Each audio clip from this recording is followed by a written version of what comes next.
Second first cut. Golly.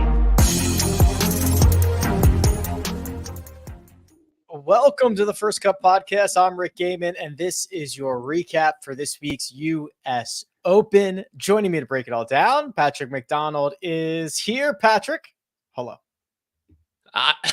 I'm still looking for words. I literally just wrote a couple thousand of them, and I don't have any. That was an unbelievable tournament, an unbelievable finish. It hasn't really sunk in yet. It is very firmly in the instant classic department. Greg DuCharme is here. Greg, just to zoom out, Pinehurst was awesome all week. The crowds were awesome all week. From the start, we had Patrick Cantlay, Rory McIlroy in contention. Bryson gets into the mix. Colin is around. The leaderboard going into Sunday was nuts, and it did not disappoint. There was heartbreak, there was despair, there was triumph, and it all came down to the very end. That is an instant classic. If I would be in the same position as Patrick and completely at a loss for words if I didn't have a go-to shot, which I rely on in situations like this. And that is simply what a week. Never has it been more true. Buttercut. Yeah. 275 down the middle. Right. Little over the top. Leave the face open. It's going to be in play. Okay. What a week. It was thrilling. I feel happy. I feel devastated all at the same time. It's one of those times where you're watching a tournament and you don't know what's going to happen. And very often, especially as often as we follow golf, you know somebody's going to fold based on who they are and what they've done and what their history is. And there are so many times when you know the leader's going to close it out. And this is one of those cases where I just had no clue how this was going to play out. And it was literally until the last moment that it was that it all kind of settled in, and it still hasn't sunk in yet for me either, but I'm excited to talk about it nonetheless. I genuinely don't know where to start or how to approach doing this. Sometimes we go chronologically. Sometimes we just start with the winner and work our way down. I don't know. We might have to do a little bit of both here. Bryson DeChambeau, the 2020 U.S. Open champion, started the day 3 shots clear. And all I asked for, Greg, last night was at some point for Rory McIlroy and Bryson DeChambeau to be tied. I got that wish. It was right around the turn because Rory was 2 under through 10 and Bryson was even and then bogeyed 12. That was kind of and Rory birdied 12. So that was what I asked for. What happened after that, I couldn't fathom, but at least we got the wish. It was not a runaway win. It was far from a runaway win. And I mean, you had a couple wishes, Rick. One would have been very cool if it played out. It's a tournament director's nightmare, which is the reshuffle at the turn. This is the perfect opportunity for the reshuffle at the turn. Whoa, yeah. Don't do my boy Patty Ice dirty like that. Or French Grit Factory, Matthew Pavon.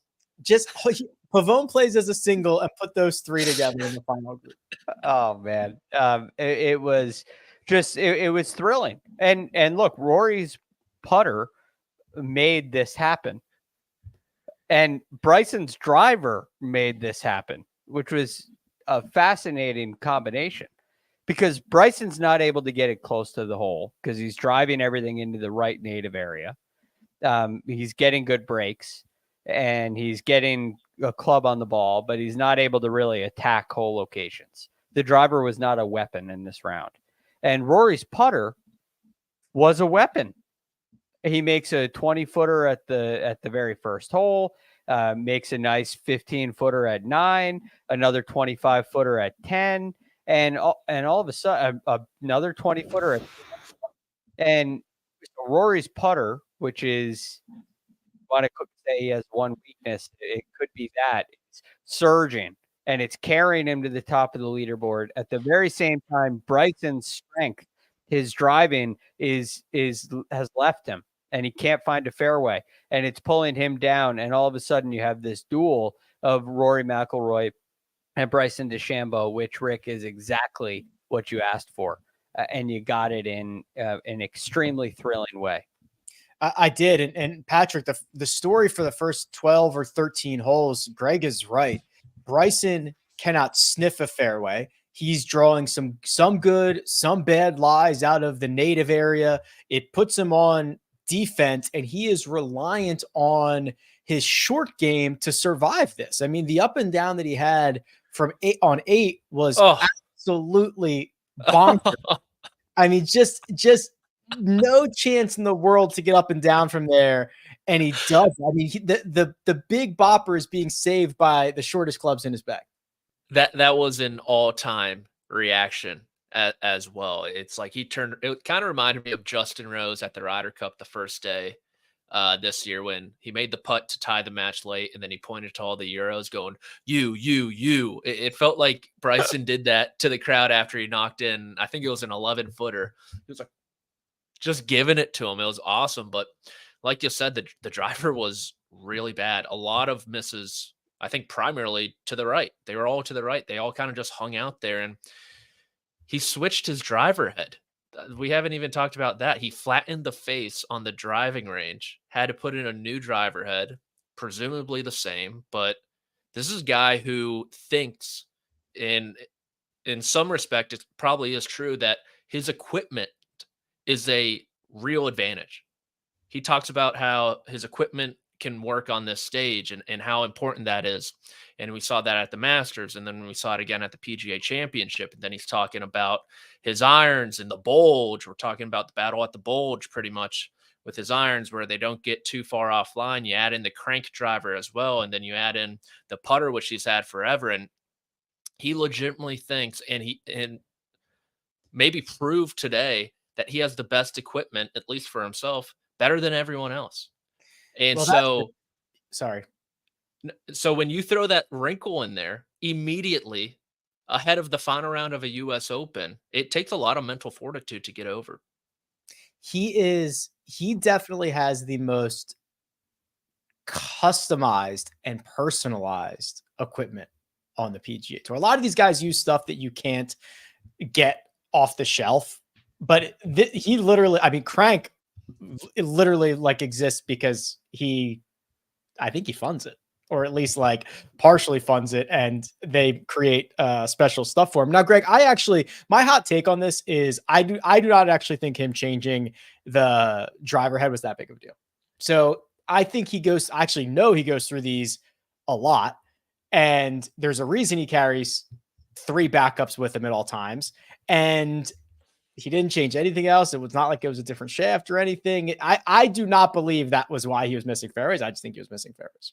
Well, if I had my TSR, and we're not to the GT yet from Titleist, but if I had my TSR2 cave in and had to put another one in play, it wouldn't really be that big of a deal. As long as it's the same shaft, same loft, same driver head, it's good to go. But if it's going to affect anybody, it may be Bryson DeChambeau. And I have always found it strange, but I do think there's something to it, Rick, where you have players have broken a driver, or something has happened. They put a new driver in play, and it takes them a long time to kind of figure it out and get it together, at least over a long period of time. For one round, you think just the driver head wouldn't be that big of a deal. I agree with you, but it does seem like it is a big deal. Ben Hogan would talk about it. That's in a day and age where you can't manufacture anywhere near the way you can now. But Dustin Johnson has gone through this before, where he had to get a new driver and it just didn't really work. Xander Schauffele, when his driver didn't pass the CT test at the Open, and all of a sudden it's a little finicky. Josh says Colin in the chat, same deal. So I do think there's some evidence to support that it makes a difference, even though it doesn't really. I understand your take. From an outsider's view, it certainly doesn't seem like it'd be that big of a deal. Either way, he cannot find the short grass. All the while, Patrick, Rory McIlroy is hooping everything. Immediately out of the gate, he rolls one in on number one for birdie. Then he goes on that stretch right where he starts to take over with birdies on 9, 10, 12, and 13, adding along the way solid par saves, the ability to get up and down. Rory McIlroy is playing final round major championship golf like we have not seen him play in a very long time. Outside the mess on number 5, his short game, his chipping and pitching was incredible today. It was brilliant. The variety in it, the soft touch, adding spin when he needed to. Him and Cantlay put a clinic on side by side. It was really fun to watch. That birdie on 13 put him at 8 under in regulation. 8 under. 2-stroke lead. Obviously, Bryson DeChambeau had not played 13, which was moved up today. Drivable, which, I mean, 180 ball speed with the 3-wood for Bryson on that hole, which is absolutely bonkers. But he gets to 8 under, Rick. He has a 2-stroke lead with 5 holes to play. Makes a nice par save. Pause there, Patrick. Rory McIlroy, 3,000 some odd days since his last major championship victory, has a 2-shot lead with 5 to go, and everything is working. Okay. Just to it's unbelievable. It's just unbelievable. It's about to happen. It's about to happen, Patrick. And then I don't understand the shot selection into 17 or into 15. Sorry, the par 3. Rory McIlroy hits it maybe as high as anyone in the world, and you have a pin where if you want to get it on the surface, 30 feet, middle of the green, like we saw Bryson DeChambeau do, you have to hit it high. He goes low. It was inexplicable. I did not understand it at all. And he goes long, rolls up into the wiregrass, chips it to 30 feet, makes a bogey. Okay, Bryson behind him makes the birdie on 13. It was that shot selection there. We'll obviously talk about the finish as well. I'll give Greg and you some time because I'm still kind of chewing on that one. But the shot selection into 15, I truly did not understand. Greg, what did you think about this? Because this is the turning point. Spoiler alert, it's going to get a lot worse for Rory McIlroy here in a few minutes. But this is the turning point from a guy who looks unstoppable to, the door was ajar and now it's halfway open again. Yes, I'm not sure this was the turning point, and we'll get there, but it's important. Every shot's important. And Rick, this goes back to what we talked about yesterday with Pavon and his strategy. And while all the sides of Pinehurst run away, long is worse in just about every case, right? Long is bad, and short is typically okay. So when you're in that situation where you're in between clubs and you don't know whether you should hit a full everything you got 8-iron or a smooth lower flighted, which by the way, a flighted 7-iron for Rory is 130 feet in the air, but a flighted 7-iron, you take less club because short is better than long, high is better than low, and it's very difficult to control the golf ball when it lands on the green when you decide to hit a low shot. So that was a mistake. It goes back into the wiregrass and he gets a terrible lie, which is another thing that seemed to happen to Rory McIlroy countless times throughout the day. And anytime he hit it in the wiregrass, he got an awful lie. And it seemed the opposite for Bryson, which, look, that's not why this championship went the way it did. But I do think it's important to point out the lie that Rory got on 5 on it after his second shot. It's just terrible. Hit the same shot as Cantlay. He ends up with nothing. There on 15, ends up with a piece of wiregrass directly behind his ball. He's got nothing. 18, right behind a piece of wiregrass. Nothing. It was like every time he hit it in there, it was the worst possible lie. So that was unfortunate. Again, it's not why he lost this golf tournament, but it was unfortunate. McIlroy makes bogey on 15. DeChambeau misses a 4-foot 3-inch putt, a 3-jack on 15. They both bogey 15. Rory still holds the lead going into the final 3. We're going to talk about those final 3. We're going to put this into historical context, and we've got a lot more to do. But first, we're going to take a quick break and hear a word from our partners. There are some things in life that you can't quite explain. An extraordinary story. Maybe it sounds flawless, looks effortless, or makes you feel like a part of history. The first ever goal for BFC. And when all of those phenomenons come together, it's perfect. Pitch perfect.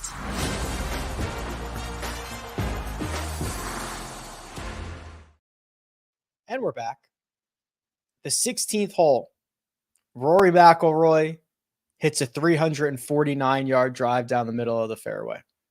Rory McIlroy hits a 189-yard shot to 24 feet. Middle of the green. Rory McIlroy lags it up there to 2 feet, 6 inches. He goes to clean it up for par, Patrick. And he whiffs it. And he misses. 3-jack from 24 feet, 11 inches, including one from 2.5 feet to card his second straight bogey. And if the door was half open before, it is wide open now. Yeah, there's nothing really to add to it, except you miss a 2.5 footer on the 69th hole of the U.S. Open. He played the hole brutal. perfectly. Perfectly. The shot he hit into 16 is the shot he needed into 15. Right? It's like a full ball. What did he hit? He hit like a 9-iron or pitching wedge. Full bore. Way up in the air. It hit 9-iron. Full bore. Lands in the dead center of the green. It's exactly what Rory has talked about this. Like, and we have talked about it on this podcast many times. In majors, you got to flush it to 30 feet. And you got to rip it with your irons to 30 feet in so many situations. And he does it. It's perfect. And then what like I don't know. Speechless. I'm speechless too. You missed it. I honestly thought when Bryson 3-putted his, it was like, oh my goodness, the stars are aligning for Rory McIlroy. Yes. For Bryson to 3-putt from 25 feet, a guy who was seemingly making like everything this weekend. It was like, wow, that is the break that Rory McIlroy had not gotten at St. Andrews, at LACC, at all these close calls. He finally saw the competitor blink. And it was like, okay, he's going to do this. And then right when that happens, he does that.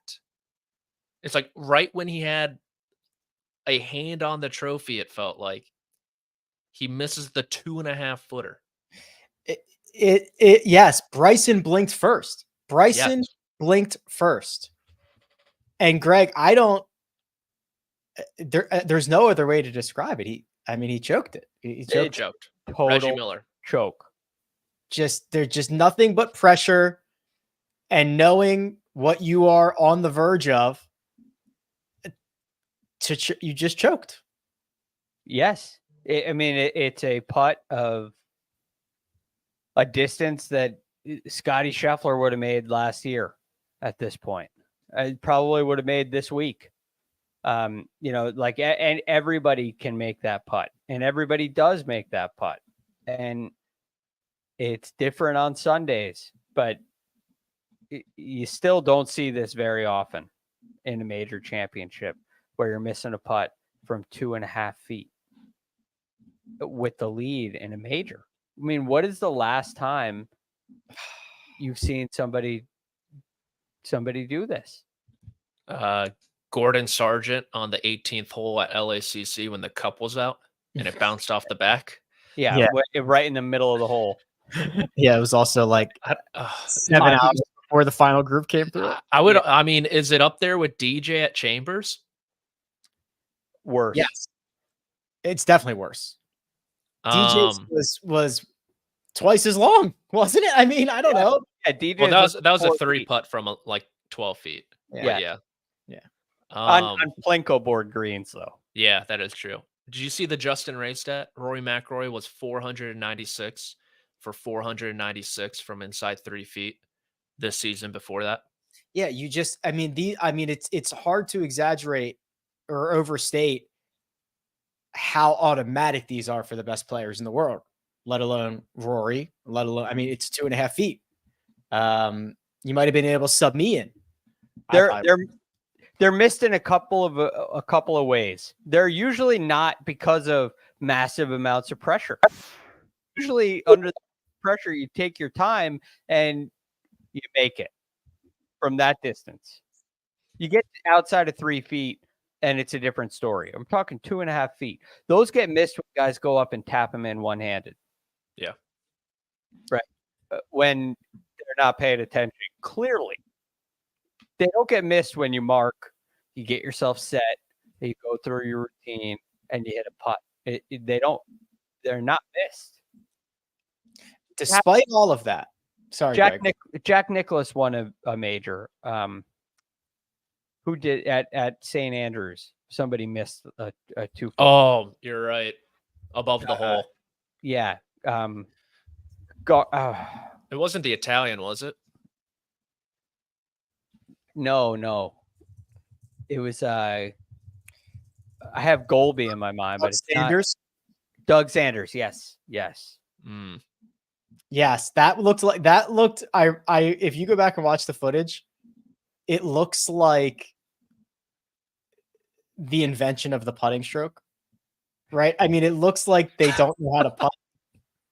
The way that he tried to I don't even know. It was so bizarre the way he tried to knock that in.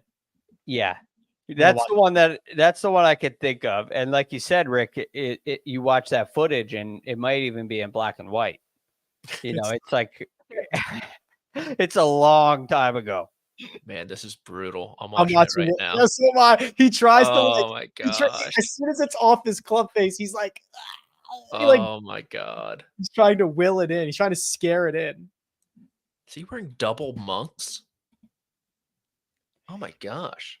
He might be wearing double monk golf shoes. Sorry, that's okay. Despite all of this, we get to the 72nd hole of the U.S. Open with Bryson DeChambeau and Rory McIlroy both at 6 under par, tied for the lead. And now they're not in the same group. So this is playing out kind of in a shot by shot manner. So it's kind of weird. Rory pulls driver, yanks one left into the native area, draws a, I don't know, seemed like a pretty crappy lie. And he's, I don't know. What did he do, Greg? Did he like duff it? Did he fat it? He actually, I thought he got quite lucky to have it end up where it was in a pretty straightforward up and down situation. Well, it was directly behind a bush. It's right behind a piece of wiregrass. So he could get a club on the back of the ball, but it's like you're under the lip of a bunker. So it comes out thick. All that grass is slowing it down. It doesn't have a chance to get over it.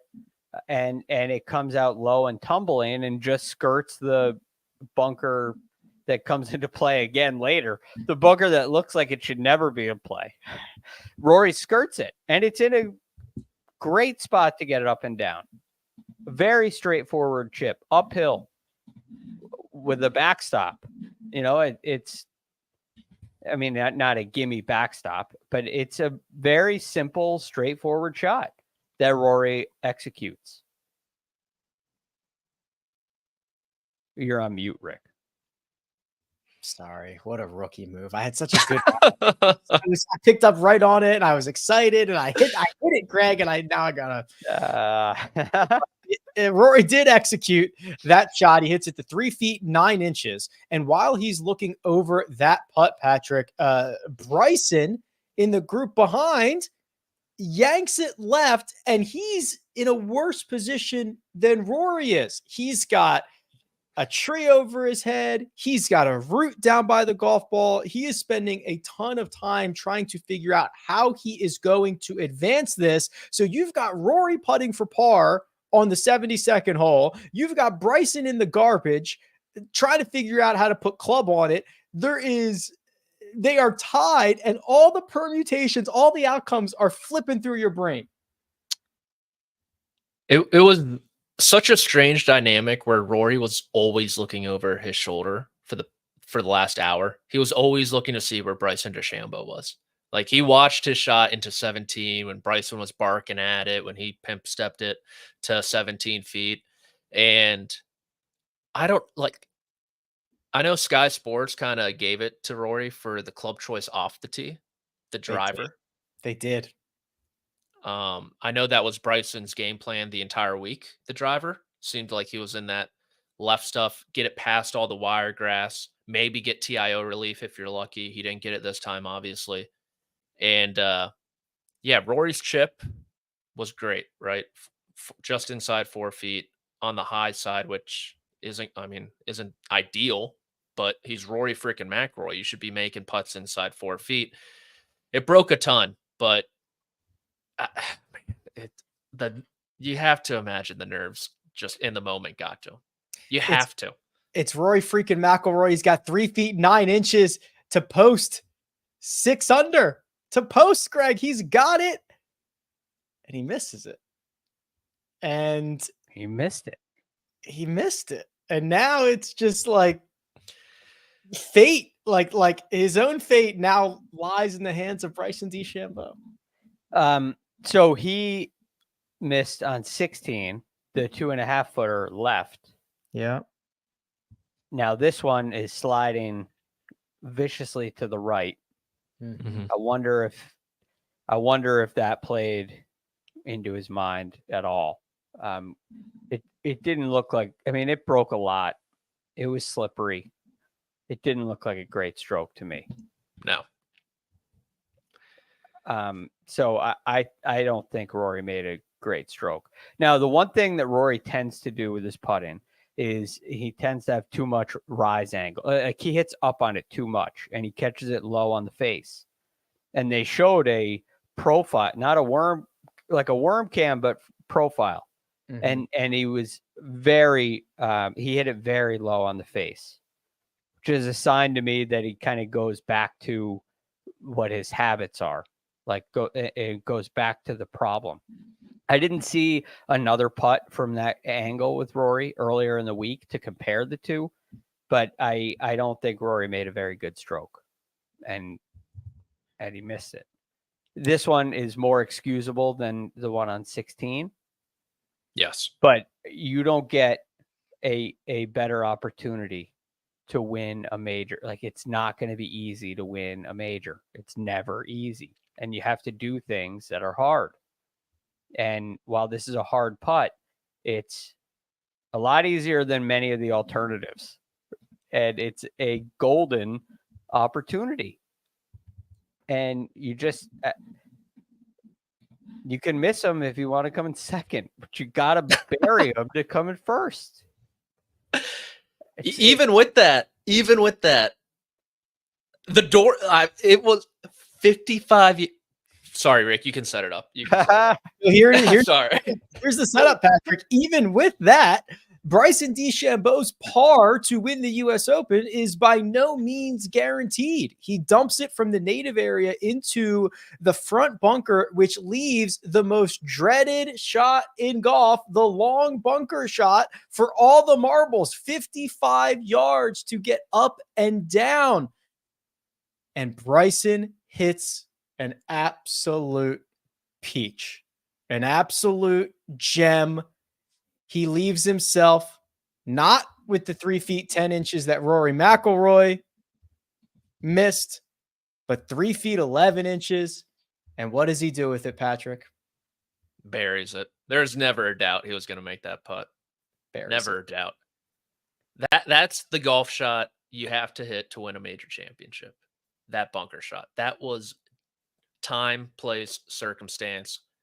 The shot itself, 55 yards from a fairway bunker. That is all balls. That is a ridiculous golf shot at that point in the tournament. 72nd hole. Game on the line. You got to have it. And he pulls it off. He absolutely, it was one of the best golf shots I remember seeing in recent memory. All things considered. It was awesome. I mean, it's go get up and down from 55 yards to win a U.S. Open, Greg. And in a bunker. It wasn't chunk it to 40 feet and ram one in. It was an absolute perfectly executed bunker shot and drain the putt. I mean, perfect because it's inside of 4 feet. Perfect because it's under the hole. Perfect because it's right on line. I mean, they were talking about it on the broadcast. Like there's a slope to the right that you can hit this into the bunker on the right. So do you go out to the left? They're like, you take the Payne Stewart putt here. You leave this 15 feet to the left and make a putt. That's the play.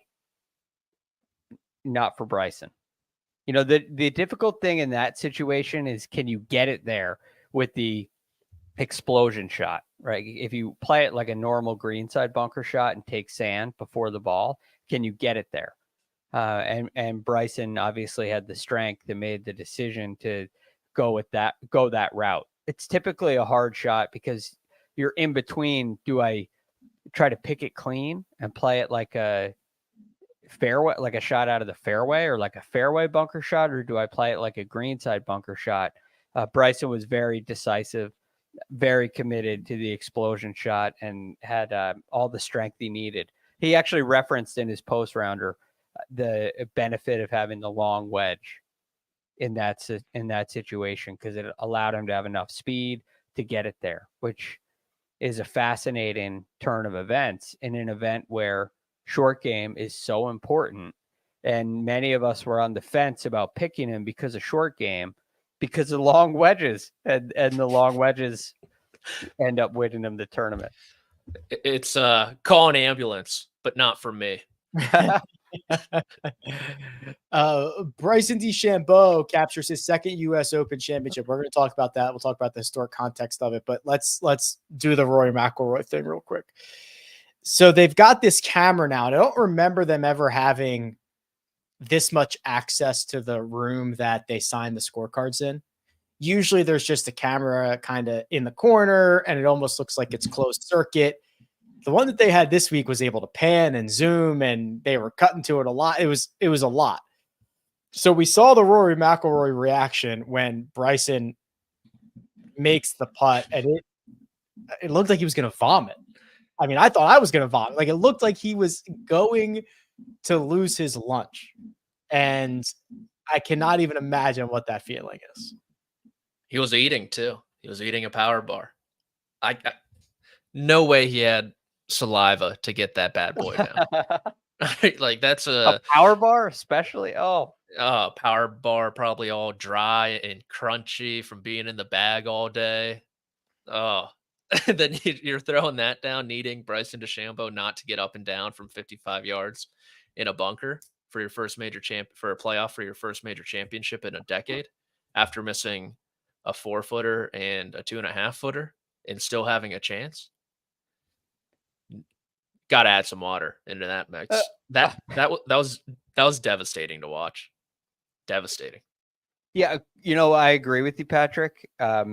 You do need to add water into the mix. Yeah, absolutely need water. But it made it. I mean, we thought Bryson was going to win yesterday which was not going out on a limb. I was excited about Bryson being the U.S. Open champion leading into the day. I was happy for Bryson and what he'd accomplished. I thought this was an amazing story, but the way it unfolded made it really difficult to celebrate the Bryson victory and that unbelievable up and down, especially because of that camera that you referenced, Rick. It made it, while it's a joyful moment, a cheer, somebody just won a major, and at the same time, it is a sickening moment that leaves you speechless. I can't imagine what he's feeling, because he did everything that he needed to do. He did everything he needed to do. Everything that he practiced worked. All the work that he put in worked. And all of a sudden, you choke, you give it, you hand it away. He handed this away. Yeah, this is kind of the problem now, Patrick, because I could have, and I'm sure I have, very easily written off the other close calls. You know, he has been statistically one of the best players in major championships since his last major championship win. When he has had close calls and finished second or third, usually someone goes out and beats him, kind of takes it from him. And really, no matter what, it probably wasn't going to be his championship. But if you are supposed to be the player of the era, the player of the modern era, and you have a 2-shot lead with 5 to go, and the way that you lose it is with a 2.5-foot putt missed and a 3-foot, 10-foot putt missed, I think we got a major problem. This would never happen to Brooks Koepka. It won, and you look at the era, you talk about who has the most in the era and how much Brooks's win motivated Rory, right? Rory wants to have the most in his era. You have to close it out when you have a 2-stroke lead with 5 holes to play. He's obviously the player of the era, right? 25 plus wins, 4 major championships. Who knows how much he adds to that? But that just doesn't happen to Brooks Koepka. It's tough to comprehend. You don't make putts at St. Andrews. You don't make putts at LACC. You make the putts today in the crucial points in the middle portion of that round to build that lead, and then you just completely gag. It's a complete gag. And then to make matters worse, I don't know if we're even going to talk about this, but to storm out of there, I agree from one point, he doesn't owe the media anything. He gives media a ton of access to his life, probably too much. He gives the PGA Tour a ton of his time, probably too much. But it's tough to look back a month and see Bryson DeChambeau shake Xander Schauffele's hand, tell him good job, congratulations, all this, and then for Rory McIlroy to storm off. It's not a great look from that regard. I prefer it that way, quite frankly. Bryson, there's a huge difference in those two. Bryson's there to shake Xander's hand. They had a great battle. Bryson makes birdie on the last hole. There's an element of excitement. Bryson feels like he did everything he could have and got beat. Rory just gave this away. I don't know how he even I don't know why he was driving. He shouldn't have been driving that car. Why do any of them drive themselves? He was burning rubber. He was up in the air in 30 minutes. Seriously? Yeah. Oh, like on his plane. On his plane in 30 minutes. He's going to be home like soon. Yeah, he's probably in bed already. Yeah. He's going to be home soon. He's going to be home before we're done. I give him no hard feelings whatsoever about that. If he shoots 69 and it's he makes 3 birdies and 2 bogeys and the bogeys are at 4 and 6, and he tries and loses. Doesn't make a birdie putt on 18. That's totally different than what we just saw. I don't know how you handle it. I don't know, man. As a competitor, personally, I know I'm never going to be in a position where I blow a 4-footer to force a playoff in a U.S. Open. I understand that. I've come to terms with that, unfortunately. But you got to look the man in the face who beat you, and I think and shake your hands. We've seen plenty of people do it before. Yeah, I understand, and what makes it even weirder is he's not going to see him until the Open. Like if it was a PGA Tour guy, maybe I understand that a bit differently. Just because, I mean, who knows if Rory plays next week? Yeah. After this, but like you see him on a Tuesday, and you're like, "Hey, buddy, congrats!" But I don't know. It personally, I didn't think it was a great look for McIlroy. He can tell the media and everyone to bugger off. I'm totally okay with that. But the man beat you. Show him a little respect. The thing I'm most concerned about is driving like a maniac in those where all those pedestrians and carts are, man. Yeah, it's dangerous back there already. I don't need somebody speeding around back there. he should have been in the back seat, not driving. God. Yeah, I think I would have been on a stretcher. What we've learned this past month is these guys shouldn't be driving their car. Let someone else do it for you, right? You're multimillionaires. I don't know why any of them drive, seriously. There's somebody else in the car with him. I mean, Gosh, that's it's not like Do you think they played music? Or was it silence? was Netflix in there? I'm assuming silence. Silence, and then Harry's like, "Hey, you mind, man?" Harry's like Turns on the radio. We're gonna cash that check, right?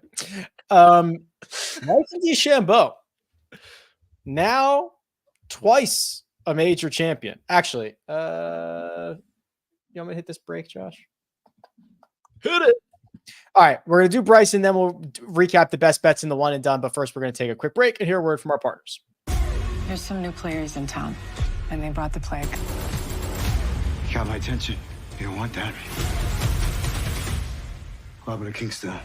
Mayor of Kingstown. New season now streaming exclusively on Paramount Plus. And we're back. Bryson DeChambeau, now twice a major champion, 2 U.S. Open victories. He has been playing some of the best golf in the world this year on LIV and in the major championships. And Greg, I will tip my cap to you, because if it was not for Monday's conversation that we had, where you described kind of the path that this could work out for Bryson, he would have been a lot more off my radar by the time we got to Thursday. Yeah, he was someone to watch. Clearly very confident heading into majors. He's so thorough in everything that he does with his game plan. And there have been some holes in his game, right? The short game has been a concern in the past, and it was absolutely spectacular all week long. The long drives that he's known for is something special. The bulge and roll on his irons is something special. But I mean, looking at what he did around the greens this week was kind of the superpower for me. We know he can putt. He's always been a great putter as well, a very good putter at the very least. And his strategy around the greens worked really well. He went with wedges. He did not putt. I thought he may go to a putter around these greens a lot more often. He seemed to have a low spinning shot. He seemed to have the contact dialed in, and really only missed one in the contact, where so many players struggled. Bryson didn't. And his ability to go through his entire game and leave no stone unturned is a difference maker, and he puts in the time and effort, and it's great to see that come to fruition in big championships and in big moments like this. Here's the major championship record in 2024, Patrick. T6 at the Masters, which he played better than that result ended up being. He finishes second at the PGA Championship, plays awesome, including on Sunday. And Xander has to knock in a 6-footer, squeak one in to beat him. And then he wins the U.S. Open. I mean, we could get a legit top 10 slam. Yep. Only 2 guys left now. 4 entered this week. Scotty Scheffler, Colin Morikawa, who was a top 5 slam potential, a la Ricky Fowler 2014, Bryson, and Xander Schauffele. Schauffele fell into old habits today, eking in the back door for the top 10. But yeah, both him and Bryson have the top 10 slam and of course a major on their resume so far. It comes out of a very big time for Bryson DeChambeau. Who knows what happens in the world of golf with major championship exemptions and pathways and everything. But based off that 2020 U.S. Open, this was going to be his last Open championship. And then he was going to, and then 2025, it was the Masters, the PGA as well. Or no, 2025 Open. Next year would be the last one, but he gets the 10-year from the U.S. Open. So it comes at a crucial time. And you see some of the names he joins. You think about U.S. Amateur and multiple-time U.S. Open winners: Jones, Nicholas, Woods, DeChambeau. That is a crazy foursome to be a part of. The Mount Rushmore of golf. That is a crazy foursome to be a part of. You think of 2-time U.S. Open winners. You obviously got Koepka. You got Trevino in there. Curtis Strange won back-to-back. Hagen has 2 as well. Saracen has 2 as well. And you think about everyone in this era right now who has 2. Morikawa, Rahm, Scheffler, DeChambeau, JT, all have 2. And so he's making a real case. I think the case was never lost that he's one of the best players in the world. But I think he's making a real case of being one of the best players of kind of that post-Rory, that next wave. And I think, like Greg said, it has to do a lot with his work ethic and his willingness to leave no stone unturned. No stone unturned for Bryson DeChambeau. He's your 2024 U.S. Open champion. Gents, let's quickly, very, very quickly run through some of these other names here. Actually, I'm going to give you 2 at a time. Greg, Tony Finau and Patrick Cantlay finished T3. They did it in very different ways. Tony Finau kind of posted his number with a late flurry. Cantlay hung around for the vast majority of the tournament and was even within a shot or 2 very late down the stretch, but both of them come up short. Yes, I'll start with Tony Finau. I was extremely impressed with him. Led the field in iron play this week. His ball striking was phenomenal. And you think about other venues he's played really well at: Shinnecock, Chambers Bay. I think there's some very real comparisons here.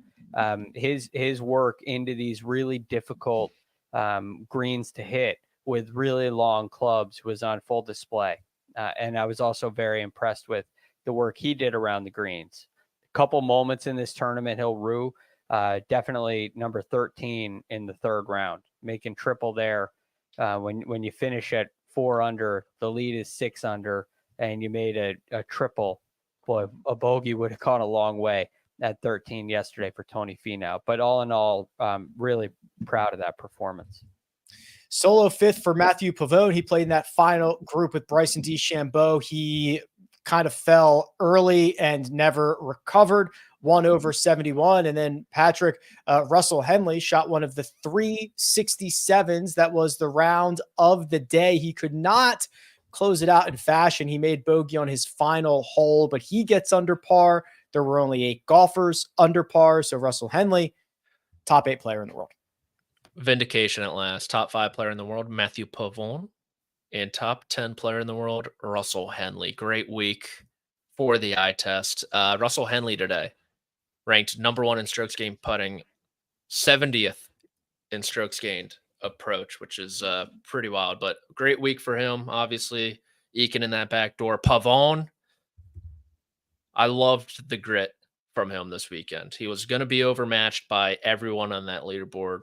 McIlroy, DeChambeau, of course. But for Pavon to kind of just show some gumption and guts throughout the week and kind of take it in stride and be in the final pairing in the U.S. Open, I was impressed, man. I was very impressed. I loved the left to right action. I loved everything he got going. I think a couple things kind of hurt him. His short game, of course, he seemed to putt from just about everywhere. And I think that ultimately just put too much pressure on it. And that's why you see him have not a great day. Russell Henley has 3 top 15 finishes in the last 4 U.S. Opens. Think about Lock that. it in. Oakmont next year. Think about that. The winning score, gentlemen, was what? 6 under? 6. Sam Burns played his final 66 holes of the week at 5 under. Whew. So do the math there. That means he played the first 6 holes on Thursday at 1, 2, 3, 4, 5 over. And then after that, the rest of the event basically played good enough to win the golf tournament or to be very much in it, but got off to a horrible start. Ends up finishing T9 at even par. It's kind of Wow. That is wild. I didn't realize that. It seems like his putter's coming around as well, which is pretty cool. He could be a factor in the playoffs. It's a good thing I haven't used him in one and done yet. I only noticed yesterday that he made the cut because I assumed when he was 5 over through 6 that I was like, okay, well, that's over. And he played great. Let us recap the bets for the week. We did mediocre. Josh, grid me, please. Thank you. I had Keegan Bradley over Wyndham Clark. Cash it. Patrick had Alex Noren top speed. No, thank you. Greg had Cam Smith over Terrell Hatton. That is a no. That was fascinating, by the way, because Terrell Hatton finished at 6 over. Cam Smith finished at 7 over. Hatton shot like 8 over today. Hatton finished at 6 over? Yeah, he shot a 77 today. Yeah. Oh my gosh. And I was watching this. I hate rooting against guys, but he had to make bogey at 17 or 18 and made par on both. But Wow. I thought it was toast. And then I looked, oh my gosh, he's melting away. So we came close on that one. I was the only one to lose the finishing position because Frankie Sappin at plus 360 went 76-71 on the weekend to finish top 41. He finished 41st. And I had top 40. So that is not. That is brutal. Yeah. Frankie Sappin. Xander Schauffele. Frankfurt. Frankfurt. Patrick had Xander Schauffele finish inside the top 10. And what did that little backdoor guy do? Of course, he shot a 2 under 68, Patrick, to finish T7. Got to know your guys. This was never in doubt. 8 straight top 15 finishes in the U.S. Open to start his career. That is unbelievable. I think he's going to give Jack's record of 12 a real threat. You know who's a really good major championship player? You know who's a really good player in general? Hideki Matsuyama. Yeah. Yes. And Greg had him with a top 20 at plus 140. Way better than that, Greg. Solo 6. No sweat. He was a lot closer to winning this thing than he was finishing outside the top 20. Hideki did exactly what you expect him to do on a golf course like this. Just hit some great iron shots, and when you miss greens, get it up and down. And Hideki was great up into the greens and around the greens all week. None of us had Bryson DeChambeau on our outright card, though there was some exposure in the one and done market. More on that in just 1 second. I said Patrick Cantlay was going to miss the cut. He nearly won. So that obviously did not come through. Scotty Scheffler, Patrick, did not win on a scale from 1 to 10, with 10 being nuclear war. How concerned are you about Scotty Scheffler? 11. Maybe like 0. Okay. That's probably he's going to win next week, right? No, I think he'll win, I think, a couple times in the playoffs. Can I get odds on if Rory McIlroy plays next week? I would be shocked. No chance, right? No way. I would be shocked. Has he skipped a signature event yet? I mean, he did last year after. There's after the Masters. there's no requirement. They got rid of that. Oh my gosh, it changes Yeah. so fast. I don't even know. Yeah. What's he gonna do? Show up and then do media on Tuesday like nothing happened? Like, there's just no way he shows up, right? Just like I'm focused on TPC River Highlands, guys. Ask me. Maybe he got on the flight so fast to get a late night practice round in. Yeah, that's it. Yeah, that's a good point. Quick scouting trip. Yeah. Greg did take advantage of Russell Henley. He had him at top 30. That was plus 130. So Greg got the best bet. And Greg, we are also bowing down to your greatness because you, sir, selected Bryson DeChambeau to win the United States Open and got, oh boy. Oh no. $4.3 million. You opened up your gap now above Patrick at 5 million smackaroos. Yeah, this is nice because I was really worried about this. I almost switched off of Bryson to Hideki. Thank God I didn't. That's got to be getting pretty close to the top of the big. Oh, Mr. Greg wants to know how he's doing. Now he wants to know what his position is. Okay, I mean, you hit that for 4.3. I had Scotty at the Players for 4.6. I'm gonna look for it. I'm gonna Wells. I'm gonna guess your total is somewhere around 17.8 million on there. Yeah. So okay, it's not updated yet, but 17.8 would be. So you started the weekend 20th. Okay. Yeah. You got to be there. 17.8 would move you above the current lead, but somebody above you obviously had Bryson as well. So we just have to see who above you had Bryson, and that'll figure itself out. But you're gonna be quite way up there. Quite up there. You just have to hit the big ones, and that's huge. That's huge because I knew Scotty at the Players was the play. Rory at Wells was the play. Like, some of them are, this one. I felt like I made a mistake not playing Bryson at the PGA. Well, I will tell you that the first 4 on the leaderboard, none of them had Bryson. So wow. Whoever was in 5th, Defoy Pro was the highest person to have Bryson. So that's going to move Defoy Pro to like 19.1 million. Dude, you're going to move up big. I'll be at striking distance. I've clicked through 10 names and 2 of them had Bryson. All right. Wow. A lot of Brooks, a lot of Cam Smith. Oh, we love that. We love that. You're going to move up pretty significantly. My guess is you're 5th or 6th. Let's go. All right. Well, we'll see what I have left, but I guess I got to put some real thought into next week. That has become a huge event. Yeah.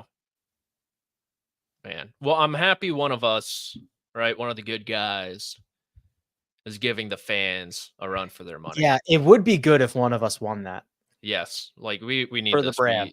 We talk about golf every single day. It would be a bit of a tough look if none of us threatened. So thank goodness for you, Greg. It would be bad if I would actually prefer none of us win it if it was going to be Mark who won it. He would never let us forget that. Yeah, that's true. That's true. But I'd be happy if Greg won it. Yeah. Oh, well, thank you. I'd be very happy too. Okay. And it would make us look a whole lot better. Yeah. All right. I'm rooting for you, Greg. So Patrick had Hideki. That earned you, wow, 748,000 for solo 6. These guys are making too much money. Yeah, that it's a lot of money, but there are a lot of late birdies that I was just, like Tony Finau went on that late round run. Matthew Pavon birdied the par 3 15th, hit a pearl in there. I'm like, what are you guys doing? You're out of this tournament. You don't need this. And Hideki, slow out the blocks on Saturday. Really bad front nine today as well. 8 straight pars and bogey on 9. And it was kind of like a what could have been week for me. It kind of feels like it's been a what could have been year for me. Greg talks about all his great wins. Well, I had Xander at the Wells Fargo Championship. He finished second. I did pick Bryson at the PGA Championship. He finished second. And so now we have Hideki with a close call and not a great weekend. So it's a bummer, and now I'm 5 million behind. God, that's so much money. Mark probably took a Friday night victory lap on Ludwig Oberg and got 409,000. Ludwig fell to T12. Josh had Colin Morikawa. That was 351,000. I had Brooks Koepka, 149,000. And what is just an absolute disaster for me is that Kyle also had Bryson DeChambeau. So Kyle is now dangerously close from out of the basement, and he is only $200,000 behind me. And I will not be able to live with myself if I can't beat Kyle. I'm rooting for you, Rick. Thank you. I mean, that is the game within the game. I mean, I've got nobody left. I've got no ammo left, and I'm in basically dead last. Not good. I have Rory left, but I don't know if I even want to use him for the rest of the year after this. Scotty Scheffler has made more money than any player in the history of the game, and he got me $100,000. That's how many people do you think waited for this week to trot him out? Oh man, probably a decent amount. Probably not. Come on. No, I don't think so. I can actually probably tell you. There were reports. Tournament pick summary. What's his name? Scotty Scheffler was used in 2%. Oh wow, shame on me. Yeah, he's used. Yeah, he's used. Oh, we do know who's in the field for the Travelers though. A couple Webb Simpson, Adam Scott, and Billy Horschel. Your sponsor exemptions. Billy Horschel could be frisky. Never know. I mean, Billy's been playing great, but he has. I'm not sure any of those go. Well, I guess Billy. I mean, Billy. I like Billy. I've done a complete 180 on both Keegan Bradley and Billy Horschel. I used to kind of really hate those guys. Now I think I love them. I do too. Not sure I was ever in the one. It's not a 180, but I like them more than I ever did. That's for sure. You want to hear a crazy stat that just came across my timeline? Bryson DeChambeau is the first player to win the U.S. Open despite shooting over par in the final round. I saw that. When he made. I saw when he made the turn, he was over par, and I think it was something like no golfers ever won the U.S. Open with a front nine over par or something like that. That is banana land. Yeah, it doesn't make sense. Can I confess something? I've been having this text conversation with someone that I have no freaking clue who it is. Okay. That's good. What are you guys talking about? It's about one and done stuff. So it's somebody who's in like my one and done. And I feel maybe they're listening. If you're listening and you're texting me right now, I am so sorry. I should have put an end to this way before and told you that I don't know who I'm speaking with. Yeah. This is like when you don't know someone's name and they said it to you, you didn't catch it. Big dog. I'm so sorry. I should just what's the area code? This in their phone. It's a 781 Boston area code. You actually did it. Maybe it's the Boston Commons GM. Oh, that's me. I really, if you're listening Boston. and you're texting me right now, I am so sorry. This has been going on since February, and I should have put it. February. I thought it was like this week or something. I felt bad. It was so personal and like such a nice note they sent that I was like, it was like, hey Rick, and I was just like, oh, I was doing good. I'm just in it. I'm in it. Hey, new phone. Who's this? Oh. Hey man, all my contacts got deleted. I'm so sorry. If you're listening, I'm so sorry. And Rory McIlroy broke you to the point where 5 months later, you heard it out. I know. I'm just at the end of caring.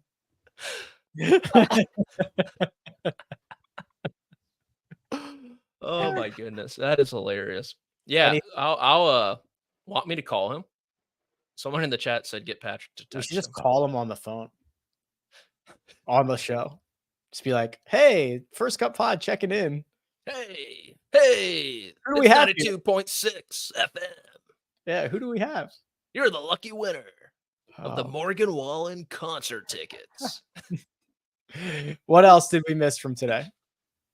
At one point, I thought Patrick Cantlay was going to backdoor win this tournament. Me too. On 15. He had a putt for birdie when other guys were in tough spots. And I was like, wait a minute, if he makes this and like Rory's about to make a bogey and Bryson could make, I'm like, they're going to go to a playoff and Cantlay is going to steal this. He had 15 feet on 15. Yes. To get within one, I believe. That's when I thought he was even he had a putt on, he had a putt on the last to get in at 5. And if Bryson doesn't make an unbelievable up and down, it's a 3-way playoff. Could you imagine a 3-way playoff after all of that and Cantlay steals it? I was kind of rooting for it secretly. Okay. It is incredible. We did not give him enough roses. All right. Greg, it has been an absolute pleasure. We're going to answer questions from the chat. You have done a great job. You're off duty. We will talk to you soon. Thank you, boys. Thank you so much. Goodbye. All right. Patrick. Oh, he was so excited he came back. Oh, I'm just reading that chat. What is going on? The private chat. All right. We'll take questions. Josh said, do you want to take questions from the chat? I said, sure. So you've got like 30 seconds, like fire away. Let's see what happens. And we'll see where this could possibly go. And if it gets really bad, we'll just call this number. Yeah, that's good television. Ludwig Oberg. It's not really kind of disappointed, but I was concerned about a short game heading into the weekend. I'll admit it. Top 5 players in the world right now. It is Scotty, Xander, Rory, Bryson, Colin Morikawa. There's got to be somebody you're missing. Right? What do you mean? And Ludwig can be number 6. Colin. Oh, you said Morikawa. Yeah, it's that number 5. Yeah, okay, that's pretty good. I accept that. Favorite shot of the week that was not from Bryson. Ooh. That's a great question. Favorite shot of the week. Thagala's chip-in. That was nasty. That was Francesco Molinari's ace to make the cut. That's a very good one as well. The Thagala one was just filth. Oh my god. Oh, there's still like some odor in it. Just absolutely stinky. So good. Thoughts on the course? More players under par than ever, right? Yes. Like I think they doubled the number of players who have ever been under par. What did you think of Pinehurst? I thought it was good. I thought maybe the Wiregrass disappointed a little bit at times. I thought it was going to be a bit more impactful. Yes, I think they either need to be, first off, they definitely need to take them farther down. Like Bryson was hitting it past some of them. Yeah. And then also they were not as close together as I thought. So you did a lot that settled in the middle somewhere. A lot of lots. And I mean, that's why you saw guys pushing the envelope. I'm lost. Riku Mukherjee says, happy House of Dragon Day, Patrick. Oh, let's go. I got to file a story after this, and then I'll probably have to watch a recap of season 1. Do they drop them all at once? No, it's week by week. HBO dominates. So, Rick, this was a thing. When's the last time you worked in an office? Ooh. May of 2019. Oh, wow. Okay. I don't know if that's. Is that more recent than you thought? Yeah, I think so. Okay. But HBO dominates Monday morning water cooler talk. With all the Sunday shows they have. Okay. So it'd be like, oh, you check out Game of Thrones last night? It's like, oh, Daenerys? Are you kidding me? It's like, yeah. All right, Steve in accounting. Check you later. I was definitely in an office during Game of Thrones, but nobody ever included me in those conversations. So, I dominated the break room. Rick dominated. JT, another miscut. How worried are you about where his game and his head might be? I would say for majors, pretty concerning. I would say it's been a long time since he's really done anything. Should the crowds? Sorry. No, you got it. Should the crowds chant USA at individual sporting events when a player misses a putt? It's weird. I know, like when they did it in Harbor Town for Matt Fitzpatrick versus Jordan Spieth, that was bizarre. USA's kind of childish. It seems like it's like big college bro vibes it gives off. But for the US Open, I do kind of understand it, because if you look from the other perspective at the Open and those guys needling Harmon the whole time, rooting for Tommy Fleetwood, one of their own, I understand it. So we don't get it a lot in golf. I think the Opens, it's kind of fair game. I don't mind like the chant or anything. It's just, it's all that ever happened. Like, it's kind of boorish, because like when you go to the European, they come up with stuff on the spot, man. I mean, they've got chants, they've got songs, they're flipping them on the spot. We've been using the same thing forever. Yeah. And I guess to take a page out of Brooks Koepka's book, get more creative, right? Be better. Brent said something about the coverage. I have another confession to make. I only watched the Sky Sports coverage this week. I did see that you were watching the what was the one with Wingo? Okay. That was good. I'm going to be very honest here, and I'm going to be very vulnerable. I like Trey Wingo a lot. Wow. I do not think, no, I haven't gotten to the vulnerable part yet. I do not think he's great on PGA Tour Live. I don't. Because I think it is a very, very hardcore, like you're just talking about golfers that nobody knows. And I think that that's tough for somebody who doesn't do it every single week. And that's fine. That's fair. Him on All Access was perfect. He was able to host the show. He was able to run it through the feeds. They were bringing on guests via webcam. They had somebody else in studio. They had a third of the screen doing interviews while still showing you the golf. And it was the perfect tempo. PGA Tour Live can be a little sleepy on Thursdays and Fridays because there's so much golf to happen, but you don't want to act like every putt that's made is to win a major. Mm-hmm. They had the perfect tone on that show, I thought. Interesting. I have a couple things to push back here. Okay. One, I would say one of those guys in studio, Jay Croucher. He's the betting analyst for NBC Sports. Used to be the head trader at PointsBet. Great guy. Got to work with him when I was there. He was awesome. He was on there a ton. When it comes to the Trey Wingo love, we kind of have beef. You and Trey? Me and Trey. Oh boy. And so during the Ryder Cup, I tweeted out a picture of the U.S. team wearing loafers, and none of them were wearing socks. I remember. It got some run. Zyre Golf, an aggregator. Everyone knows my feelings about these aggregator accounts. I block most of them. Only people I block on Twitter. Zyre Golf takes it. They run with it. They post it on Instagram. It's doing numbies. And the comments, Rick, are torching me. Like, it is brutal. It's like, who does this Patrick McDonald guy think he is? He has no sense of style. And you know who comments on it, of all people? Trey Wingo. And he comments, quote, "Who the F is Patrick McDonald? Who does he think he is?"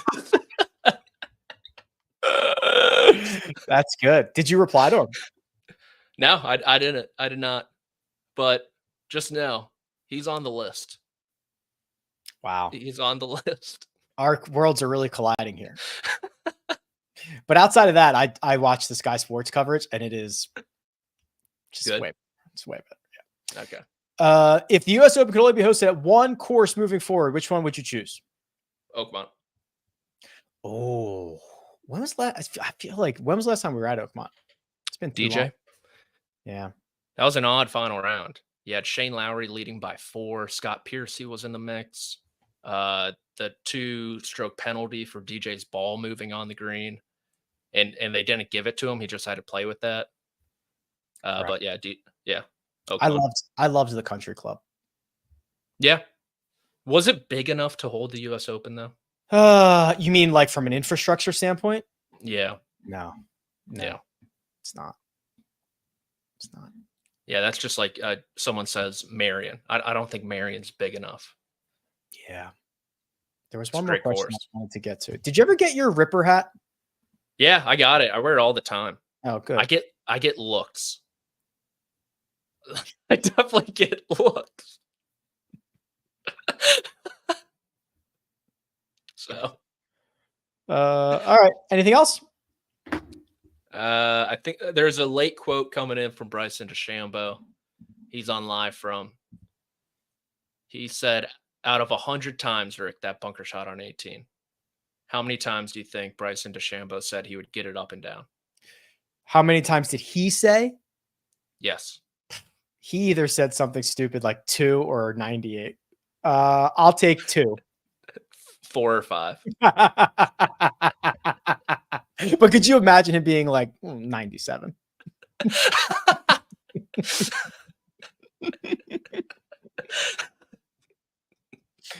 I kind of wish he did. I know. It'd be so funny. It's like, well, of course I do every time. All right. Call. Congratulations to Bryson DeChambeau. Congratulations to everybody. We're back at it again next week for another, another signature event, Travelers Championship, Monday, Tuesday, Thursday, Friday, Saturday, Sunday. Big thanks to producer Josh, who does all the hard work behind the scenes. Patrick McDonald is available, and now with beef as his emoji at P McDonald CBS. And you can find me at Rick Run Good. This has been The First Cut. Catch you next time.